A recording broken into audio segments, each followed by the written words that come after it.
चहा कोण कोण पितं तुमच्यातलं? खरं सांगायचं, खोटं बोलायचं नाही. म्हणजे जवळजवळ सगळी मुलं चहा पितात, एक दोन सोडून, आहे का नाही? तर एक लक्षात घ्या, चहा पिणं शरीराला अपायकारक आहे, त्रासदायक आहे, हानिकारक आहे. त्याने आपल्या शरीराचं नुकसान होतं. आपल्या शरीराची जी वाढ होते त्यामध्ये त्यामुळे अडथळा तयार होतो. त्यामुळे चहा प्यायचा नसतो.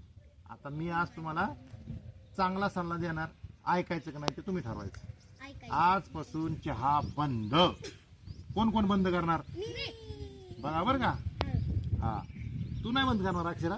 बर, ठीक आहे. ज्या दिवशी तुला वाटण बंद करायचं त्या दिवशी बंद कर. पण मी तुला एवढंच सांगेन की चहा पिणं चांगलं नाही. मग सर आपल्याला वाईट सांगतेत का चांगलं सांगतेत? मग सरांचं ऐकायचं की नाही?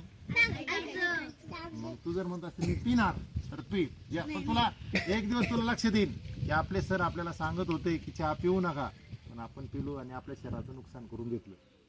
लक्षात घ्या, आजपासून चहा, आजपासून चहा बघा बरं का, बघा बरं का. मी घरी फोन करून विचारणार आणि कोण कोण चहा पिलं, मग आपण म्हणू की तू खोटं बोललास. खोटं सरांना प्रॉमिस करायचं नाही, आणि केलं प्रॉमिस तर तोडायचं नाही. एक तर प्रॉमिस करायचं नाही, आणि केलं तर कोण कोण प्रॉमिस करते आजपासून चहा बंद? या बरं, प्रॉमिस करा. येऊन हा शाबास, बघू. हा, ओके. हा, आजपासून चहा बंद.